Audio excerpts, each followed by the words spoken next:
این نورسان و جوانان اشتراکچی چورابینی در روی کشود با قسم حربی 13483 وزارت مدافع جمهوری تاجیکستان با دعوت بخش کار با جوانان و ورزش ناحیه واسع آمدند.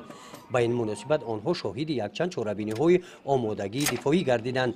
در این سفر به جوانان از شرایط خدمت، دستاوردهای قسم حربی، مهارت و ملکه از خود نموده سربازان هنگام ادای خدمت حربی، وطن دوستی و صداقت آنها به وطن اطلاع داده شد.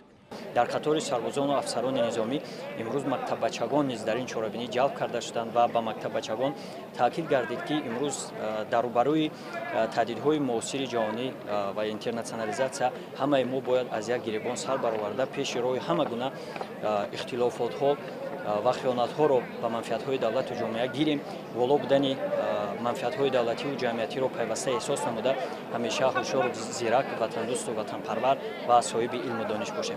طبق نقشه معین گردیده اشتراکچیان چورابینی در قسم حربی با شرایط خدمت سربازان از نزدیک شناس گردیدند. در بنای تعلیمی در چنین سیمخانه‌های کشاد و برهوا سربازان مشغولیت‌های نظریوی می‌گذارند. قسم حربی دارای کتابخانه نمونوی بوده در رفهای کتاب‌ها شماره کتاب‌های بدیعی خیلی زیاد می‌باشند. اینجا برای مطالعه کتاب‌های بدیعی از جانب رهبریت قسم حربی برای سربازان شرایط‌های خوب مهیا کرده شدند.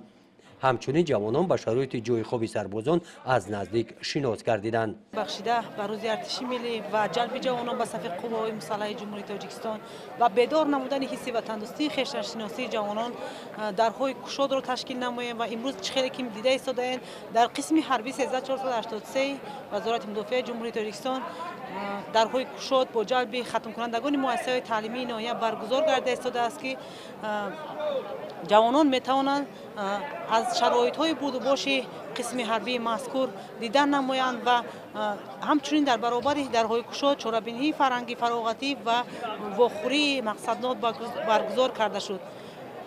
باید قید نمود که چنین چورابینی‌های معرفتی فرهنگی و وطن دوستی با جلب وسیع جوانان در آینده نیز به نقشه گرفته شده است و تصمیم داریم که چنین چورابینی‌ها را منتظم برگزار نماییم و توانیم با این وسیله حس وطن دوستی خویشتن‌شناسی جوانان را بلند برداریم.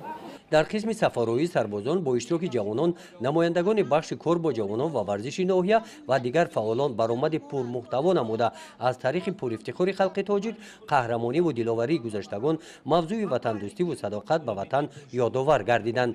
اشتراکچیان چورابینی ابراز نمودند که برای ادای قرض شهروندی خدمت به وطن مادر دائما آماده میباشند. در چنین محیط برای خدمت نمونوی در صف قواهای مسلح جمهوری تاجیکستان با یکچند نفر سربازان از نام بخش کار با جوانان و ورزش ناحیه واسع سپاسنامه تقدیم کرده شدند. چورابینی در روی کشاد با برنامه ادانه کنسرتی انجام یافت. گزارش خواجه نظریف خدای نظر زهروف از ناحیه واسع برای برنامه اطلاعاتی نوید.